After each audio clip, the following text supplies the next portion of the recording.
Hello and welcome to the Story Engine podcast. My name is Kyle Gray, and today on the show we have Billy Samoa Saleeby.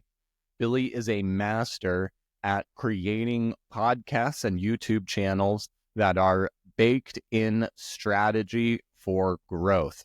Today we're going to break down many of the essential components that leads to a profitable, scalable, powerful podcast and why it is more important and still very accessible today in the modern age to get started with a podcast. So without any further ado, let's hand it over to Billy Samoa Saleeby. Billy Samoa Saleeby, welcome to the Story Engine podcast. Kyle, thanks for having me. I feel like you're potentially a family member because I think I mentioned this when we first met. My mom's entire family is the Gray side of the family. So who knows? I know there's a lot of Grays out there, but it'd be funny if we found out that we're sort of distant relatives. I know my last name is a lot less easy to pronounce, but you did it beautifully than Gray. So Gray's a little bit easier. And so pleasure to be here. Excited to take this journey with you. I am so excited to be interviewing a long-lost relative. My name is easier to say, but surprisingly difficult to spell. There's only about a 50% chance that you can spell it right, and I think we've already talked at length about this, and I don't know if I need to get on my soapbox about that particular topic. So, I know. Before you get me fired up, could you tell us a little bit about who you are and how you're showing up in the world today? Yeah, so I am from Los Angeles. I grew up here, and as any Los Angelino who has spent their whole life here does, you sort of get this idea that you want to get into the entertainment business. So I started out of college in the film business, working on big budget Hollywood movies. I even made my own movie, and it did really well. It got picked up for distribution, won a bunch of awards, and I was one of the few that actually got picked up for distribution. And so it was out there on Netflix and all the places. We even had a small theatrical run, and really, really amazing experience. Spent 7 years of my life making the movie. And then I realized after that 7-year period, as I reflected back, I didn't have 7 years worth of income to show for it. So I pivoted and I got into the renewable space and specifically solar. And it was the right place, right time. And I had an amazing ride working for a small solar company, grew it to be the 5th largest, started as a sales rep, became the VP of sales, and kind of put me on the map. And I got recruited to go work at Solar City. Solar City, at the time, was the biggest player in the solar space, and they didn't have a lot of the pieces they needed to grow effectively. First thing I did was help with internal communications. So I started a TV show. Film guy starts a TV show. So I started Solar City TV, which was an ESPN-style show for their internal audience. That kind of made me famous at Solar City.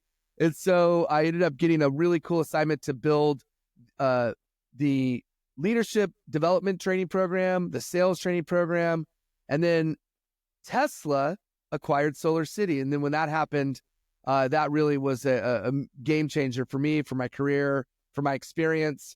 They didn't have a new hire training program. So I built that with my team, and we created the new hire experience. I was the global head of onboarding and then became the global head of sales and product training. And then to answer your question and tell you what I do today, when I left Solar City in 2019, I didn't know what the next chapter would hold. But I did know I wanted it to involve teaching and entertaining.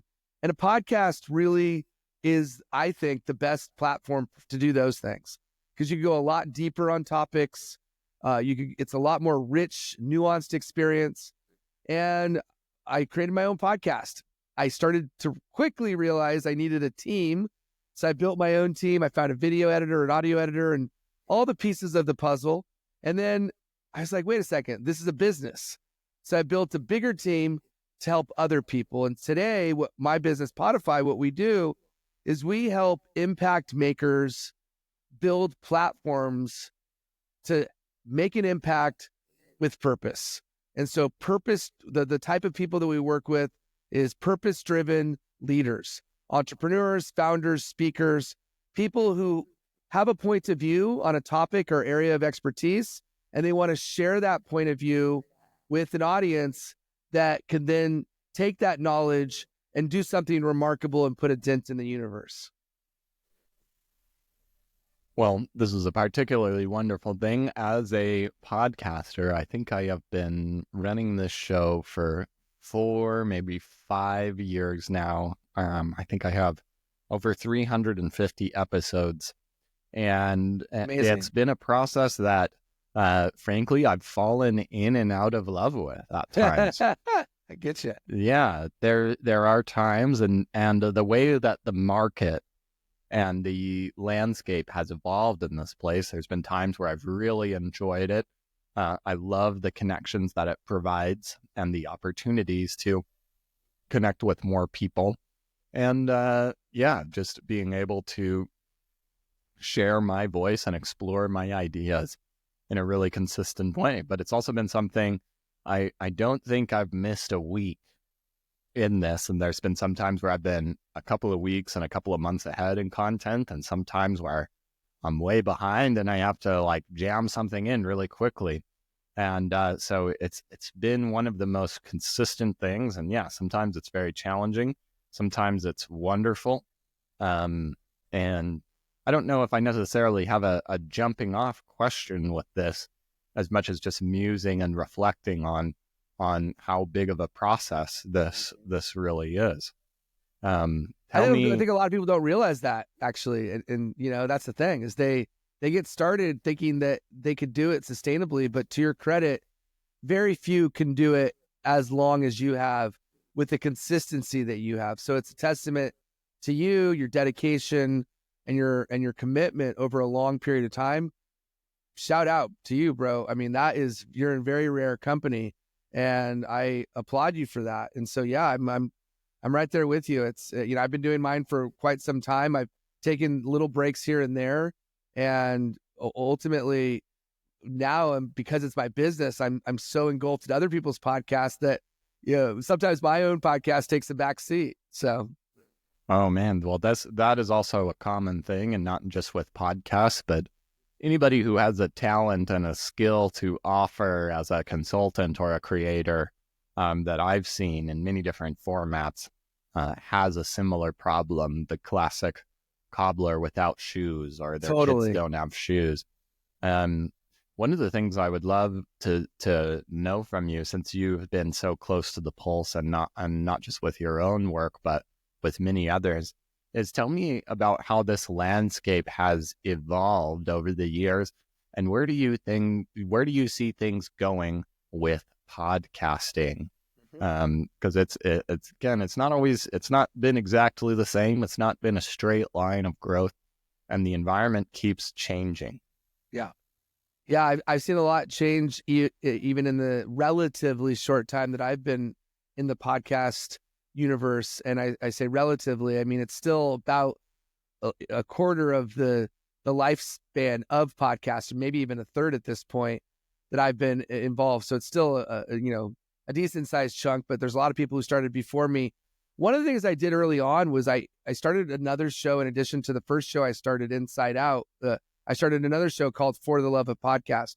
So my experience is colored not only by my firsthand experience, but also by my secondhand experience through the interviews that I did with thought leaders and people who have made it to the Podcast Hall of Fame, as an example, or had incredible feats and milestones like millions of downloads or even tens of millions of downloads of their show. And so what I can tell you about where I see things going and where they've gone up until today is I see a pretty big movement to what I call a more community driven, where we are focused less on volume and more on building a small but loyal fan base.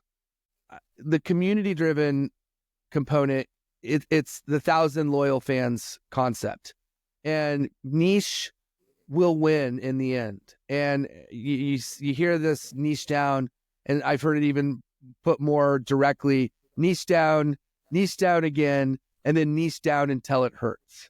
And so until it feels painful.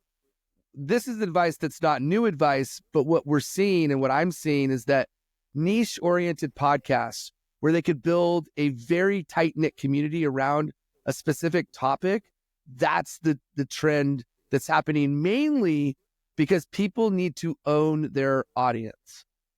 Right now, with all the platforms that exist, TikToks, the TikToks of the world, and the Instagram and Facebook and Meta and LinkedIn, all of them, you're at the mercy of their algorithm and what they choose to do. And with a podcast and with owned forms of media, like a newsletter or a community, these are things that if we manage correctly, we could actually build something that's sustainable and that we could actually generate revenue from for the long term. And so that's the biggest macro trend I see happening.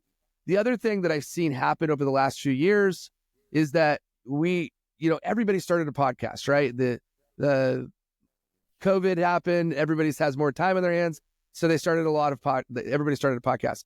I see that a lot of people have since stopped their podcast, for one, but then there always is new people starting shows even today, right? And I'm helping right now probably a dozen people launch a podcast at the same time at various stages, and actually maybe a little bit more than that. And so what's cool is that if you have a point of view, a perspective on something, and you feel a desire to share that with an audience, you have the ability to share it with hundreds, if not thousands, if not millions of people. A lot of people think they're late to the party. I think that's the exact opposite. I think what's happened is a lot of the people who were doing it willy-nilly came and gone. But now people that are a little bit more serious, I think there's room for more serious podcasters, especially if they have, like I said, that centralized and focused area that they use as their platform. Again, it could be driven by a specific niche or a specific industry. But the people who do that best are going to carve out a nice business for themselves. Most podcasts are not a business, but they can support a business. And we could dive in that specific topic if you care to. Yeah, I think that most people, when starting podcasts, or I've seen a lot of like businesses decide that they need to have a podcast, but just start a podcast without really any strategy or understanding of why they're doing it. And they just think that it's something that they're supposed to be doing. And I agree that you're not late to the party, and the environment is becoming all the more expansive for it. And I also like the idea of what you mentioned of a podcast is something that's a little bit more in your territory on your terms, and especially creating in a video like what we're doing right now can trickle down and allow you to play in whatever the other social media platforms and formats that you would like. So it allows you to have all of those things. But let's expand. I think there's a cross section between having the really specific audience and the niching, and the reason of why we would have a podcast. What are we even trying to do with it? And the misconceptions that a lot of people have about this that end up leading to a lot of podcasts that don't last very long. Yeah, it's a great point. I think you have to have the right expectations. At the end of the day, and I always try to level set with any new prospective client and actually ask them what their goals are. And a lot of times they come in thinking, okay, I'm going to start putting ads on my show and I'm going to make money. And I say to them, listen, there's 5 ways shows monetize: advertising, sponsorship, sell your own product, sell other people's products, or build a community. And there's variations of each of those.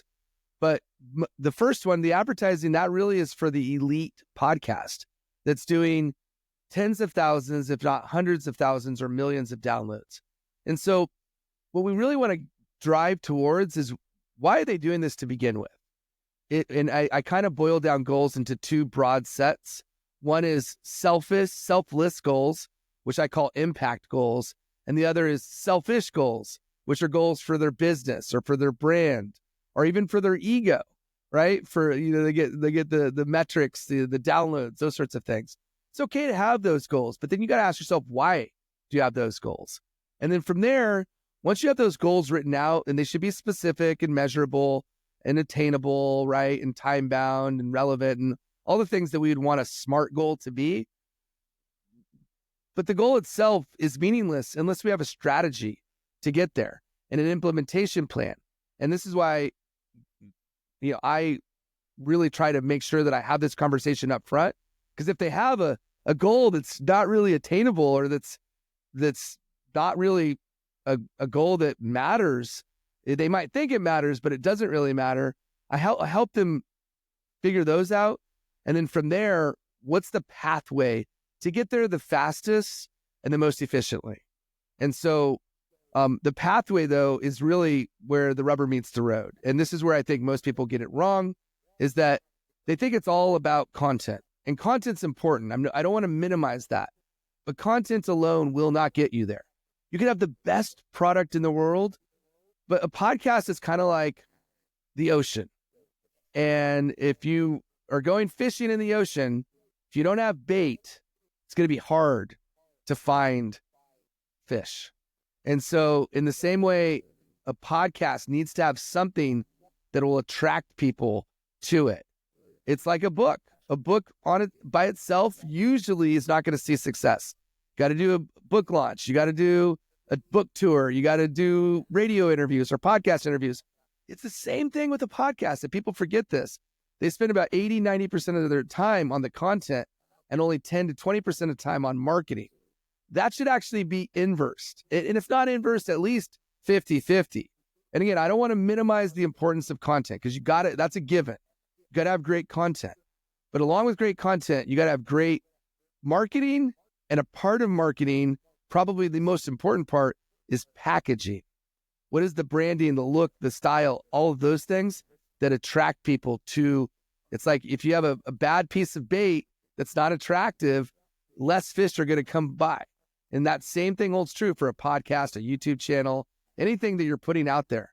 So that's the way I would think about it. I mean, like I could share some details about this, but I think the number one thing when it comes to anything you do around growth and getting your show out there so that it finds its audience is remembering who your audience is and making sure that you have a strategy to attract that specific audience. That's why it's important to know who your audience is. What do you think the experience is for somebody that's creating a bunch of content? And I have a good idea, but I would love to hear it from you, but isn't tuned into their audience or their goals, and they are all the way in investing as much content, creating as much content as possible. What does their life look like in this podcasting world? Well, I mean, there are people who could fail by action, or they could, I shouldn't say fail by action, can achieve by acting and experimenting. And even if they don't consciously know who their audience is, by virtue of this sheer act of doing, they're going to stumble upon it. But I think that's what I would call a less strategic and a slower path. And so doing the foundational ground level work on who your audience is will allow you to get to that audience faster. All that being said, like I always say this, just press record. Like you're going to get better the more you record. You're going to experiment more the more you record. You're going to fail more. And like any YouTuber will tell you that their first probably 100 videos sucked. And so, I mean, there's outliers, of course, but most people do genuinely suck before they get good. And so you got to kind of like be okay with the action part, like not trying to make it perfect, but also remembering that you're going to get better and faster if you know what your audience is trying to solve problem-wise. Every audience has a problem, and most have what we'd call a hair on fire problem. And what we're really trying to ascertain is like, what are the biggest challenges or obstacles that the core audience that we're serving cares about most?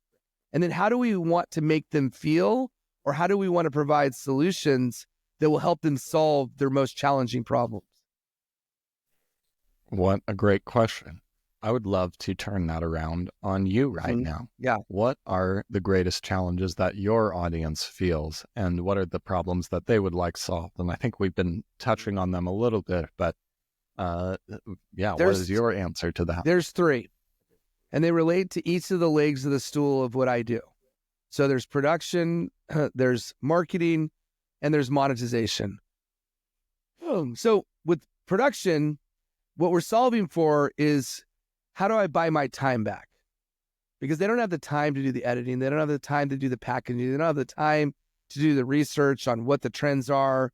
They want to count on an expert to do that. So we buy them back their time. For marketing, the question is, how do I grow my podcast? How do I grow my YouTube channel? How do I grow my platform? And what we solve for is the strategies to do that: paid media campaigns, organic growth strategies, PR / how do we help them collaborate with other thought leaders in their space? And then for monetization, the question is, how do I make money from my content, either directly or indirectly? Directly is you're charging for a sponsorship placement, or you're getting an ad for the media. Indirectly is your podcast, your YouTube channel is supporting your business. It's growing your brand. It's getting you more speaking engagements. It's doing something to allow you to develop a revenue channel outside of the podcast directly. So those are the 3 biggest challenges or problems we're solving. And of these 3 categories, and maybe you can give us one of each, what do you think that Podify does that's unique or different, better than many of the other agencies and services out there like yours? Yeah, it's a great question. So I think a general through is strategy, but if to get a bit more specific, so most companies, not all, but most, they do what I call is check the box production. Will they produce an episode image? Yes. But is it beautiful? Does it think about the audience? Is it the type of packaging that you want? Probably not. Sure, they're going to create a thumbnail, but does the thumbnail use contrast? Does it evoke curiosity? Is it just the title of the episode, or is it 1 or 2 words that make people really wonder what this episode's about? And so that's the difference on the production side. On the marketing side, it's what strategy do they deploy that will be based on experience. So for us, we're going to use platforms that we like for our paid media campaigns that we've seen long-term success with, whether that be working with Castbox or Overcast or Podcast Addicts or Podchaser or Spotify or Google Ads on YouTube. You know, which of those do we see the most traction with and the most retention? And then outreach for guest booking and PR, things of that nature, or podcast placement. A lot of times people are going to do spray and pray versus us. We're going to do a very bespoke, customized, specific to the person that we're doing outreach. And then on the monetization front, frankly speaking, most don't even do this, but if they do, it usually falls short because the strategy is not informed by some of the best practices that create the type of experience that people are willing to pay for on an ongoing basis. Example, creating an experience like a platform like Mighty Networks. Mighty Networks is a community-driven platform, and yes, you could plug and play, you could get it, but do you know how to properly set it up so that the experience is something that people love and want to continue to pay for? And so, for us, we're always going to embed strategy as a baseline component to any of the products that we offer. Otherwise, you could just do it on your own, and through trial and error, you might get there, but you probably don't have the right strategy to get there fast. Beautiful.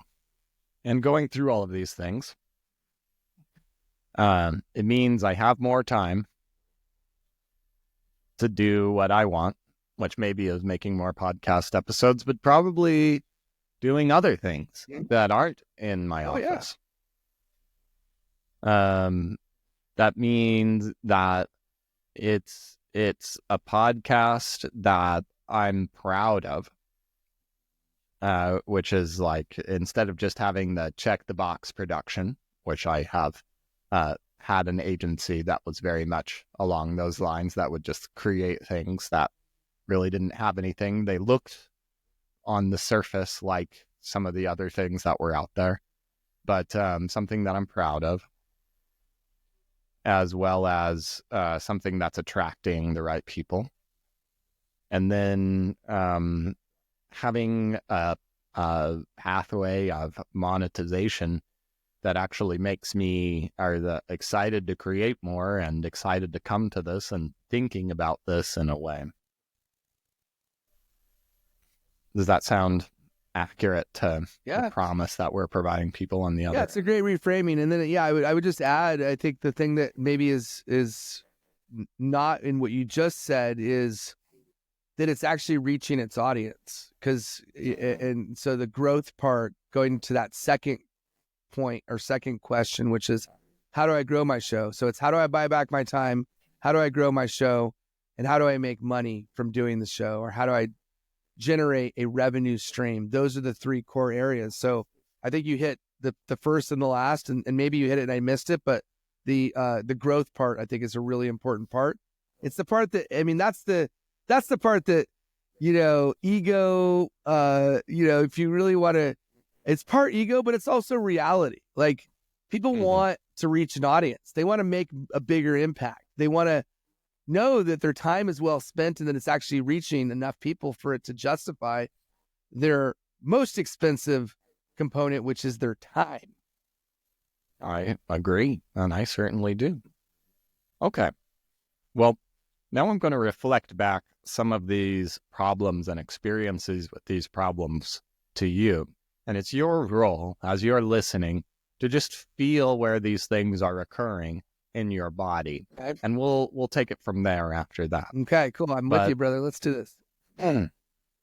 I don't have any time. Doing all of these things in creation, probably at this time, feels like I'm something I should be doing, but it takes so much time to do all of this. And a lot of the time, it doesn't even look that good or feel that good. And I have a message that I want to get out there. And I feel like I'm just screaming into the void. Nobody's hearing me. I'm spending so much time creating all of these things that ends up getting 2 views, and one of them's my mom. I don't see a path forward to monetize this. And I want this to be a critical and crucial element to my business and what I'm doing. But I feel like I'm going to be working on this forever and have nothing to show for it. When, Billy, in your life, did you feel like this? Well, I think I felt this way when I started my podcast. Probably 2019, end of the year, Christmas time is probably when I felt that, and probably even into 2020. And so what changed for me was LinkedIn.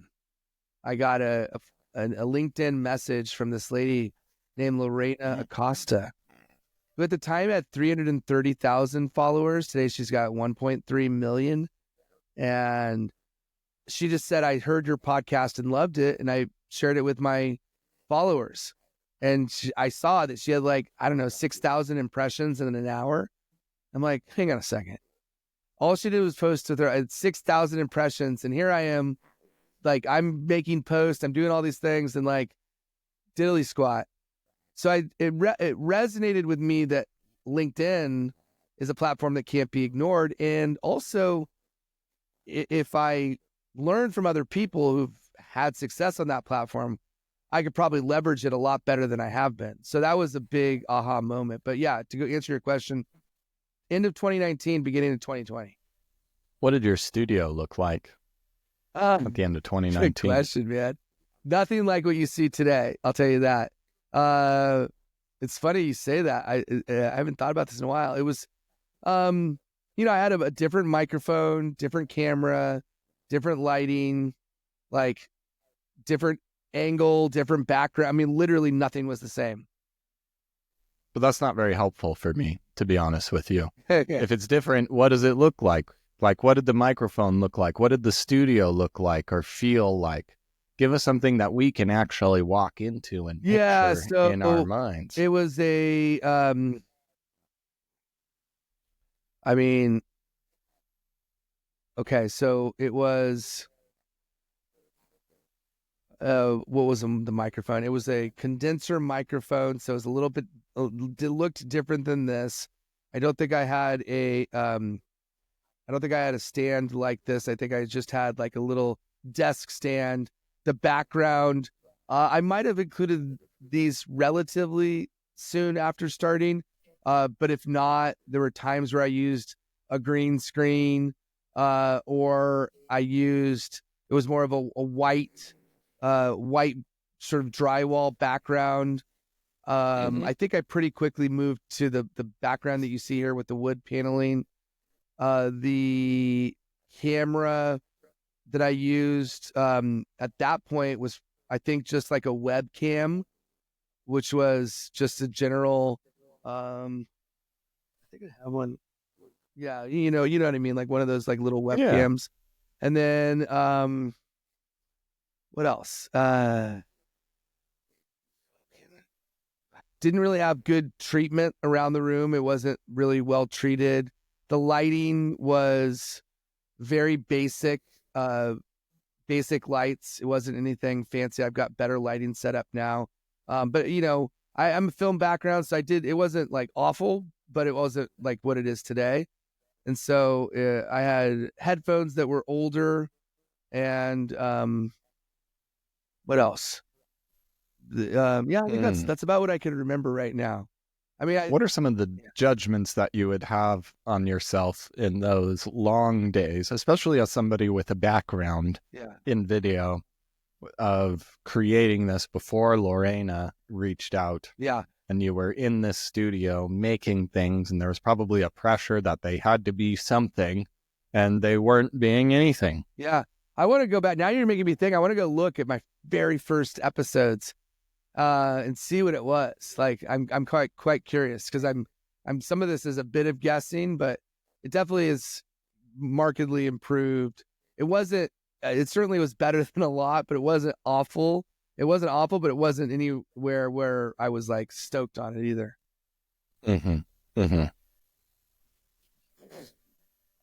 All right. And now let's talk about a time much after this where you have time to do what you want. You are creating things that you are proud of, and you are attracting consistently people just like Lorena and clients that are making an impact in the world. You feel supported by your podcast, and you feel like you're making a difference in the world. A singular, as specific as possible temporally moment where this was reflected back. Wow, I'm really doing something great here. Are you saying when that happened? Yeah, when for you? When have you experienced that? Well, I think Clubhouse was the time where I felt that was happening at its peak. And Clubhouse allowed me to speak to a really large audience.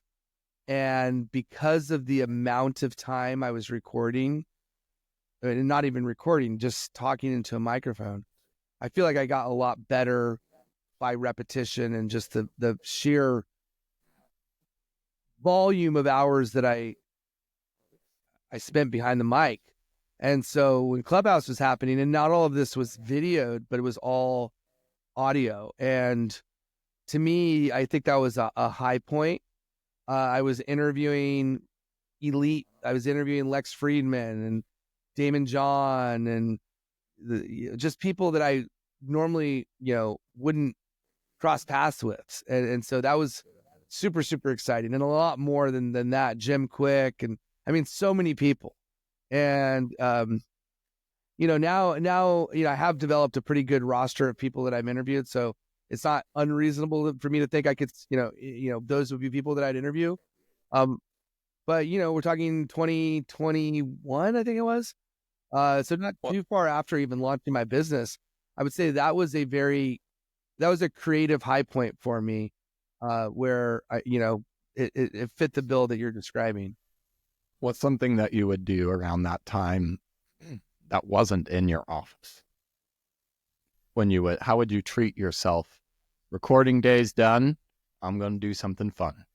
I'd get some donuts, baby. I say that jokingly, half jokingly, but I'm a big food guy, so I love eating. Probably more than I should. Although I'm on a keto thing right now, so I've lost a little bit of weight and plan to lose a bit more. But reward myself with food, bowl of ramen, like that sort of thing. When I hit 10,000 followers on Clubhouse, my friends sent me a dozen donuts, which is quite funny.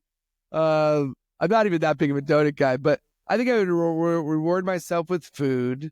And then aside from that, I mean, nothing that comes to mind, but that I guess that's probably the most realistic thing that I would treat myself with. Perfect. Are you ready to hear your story? Yeah, man, I'm excited. All righty. I can remember stepping into my office. Somebody who has dedicated their life to film and creation and creativity. I would study these things for so long. And I would step into this room with its white walls, hodgepodge of microphones and lights, and just feel this weight on myself. This thing that was once my dream had become a burden because it needed to work. I needed it to work. And I was spending so much time recording and staring into this screen and talking into this microphone every single day. And it seems like more and more often that I was just screaming into the void. Nobody was hearing me. Nobody was recognizing what I was actually doing. I can remember sitting in front of this screen, puzzling out, how am I actually going to make money from this? How is this actually going to be a real thing? I kept going, but I honestly didn't see a path forward and thought I was going to be working on this forever with not much to show for it. And I can remember a few months in when things really started to change, where I was dedicated and sticking with the process long enough that I got a message from a woman named Lorena who had a large following on LinkedIn. She said, I heard your podcast and loved it. And something happened right there. And I realized I can learn from this moment. There's something here. And that's really when I set out on a journey to understand completely how this worked. And it wasn't just about my time spent in front of the microphone or the camera, but I wanted a full spectrum strategy. Something that I could bring into my production or delegate and define and know that there was thoughtful creation happening from my thumbnails to the descriptions, and everything was built to serve a strategy to actually grow my business. I wanted marketing that attracted a real audience, just like Lorena and just like people that I could really make an impact for. I wanted to have great guests and great positioning. And most of all, I wanted to have a monetization strategy that fit for me and my vision and my goals and would energize and support me so that I could show up every day with excitement and start creating more. And when I started really building this strategy into everything I was doing, it didn't take long to start seeing the results that I thought were a pipe dream. Just a little more than 2 years later, at around the time of Clubhouse, because of my strategy and because of the platform that I had built, I was ready to take advantage of this social media spike. And it was such a creative time for me. I can remember growing a huge audience, getting over 10,000 followers on this platform, and seeing more and more of them convert to my email list, convert to my offers. I can remember attracting some of the biggest names in entrepreneurship, speaking with them and being respected and revered. And I can remember finally giving myself permission to enjoy the rest of my life more, and spent an extra afternoon eating a bowl of ramen, enjoying one of my favorite donuts, and just enjoying my life. And it was in one of those days, just enjoying a bowl of noodles and having my free time and seeing my follower counts go up and messages of prospective clients and guests coming in, that I realized that this process that I had gone through could help so many others other than myself. And that's exactly the experience that I'm here to create for you with Podify today. And that's what I'm here to talk about for you. Nice. Love it, man. Well done. Thank you. Well done. So good. Yeah, you captured everything. I don't think you missed anything. Even the donut, the ramen. That's amazing. So yeah, it's a fun process to go through, and I think very not only inspirational but also a great trigger to remind me of things that I hadn't thought about in a long time. Like especially like thinking about my early days of podcasting. Like it's not top of mind, right? And then also like Absolutely. the high point too. So I think those are really good channels to guide someone through and to revisit.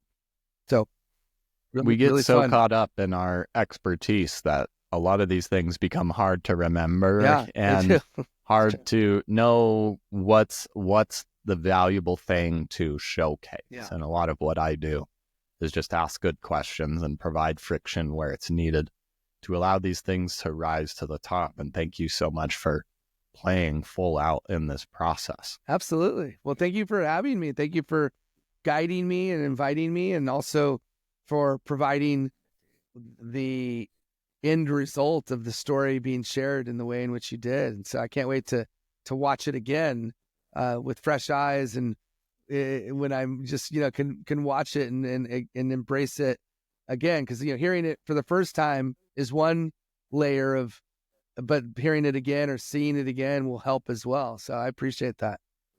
Definitely. Well, do you have any closing thoughts for us today, and where can we go to learn more about you? Closing thought is we have a short time here, and no matter what it is that you choose to do with the time, that's up to you. But if right now you're thinking there's something more, if you're even partway considering doing something that's bigger than you, that's going to leave a legacy, leave a mark, and maybe that involves in some way doing something that might make you a little bit uncomfortable or make you push the envelope or stretch further than you thought was possible, do it. Life's short. You don't want to look back and say, I wish I did. You're going to look back and say, I'm glad I did. And yeah, so I'd say go out there and do it, whatever that thing is. And then if anybody wants to find me, please go to LinkedIn. Just type in my name, Billy Samoa, because you won't remember how to type Saleeby, but you'll see there's only one Billy Samoa, and that's me.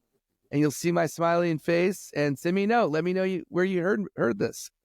And so I'm excited to continue to do what I do. And if my path crosses with yours, great. Like, let's make that happen. And so, yeah, Kyle, appreciate the opportunity, man. And you're doing great work. Keep it up. And I can only imagine the lives that you impact with the work that you're doing. It's amazing. Billy Samoa, thank you so much for joining us today on the Story Engine podcast.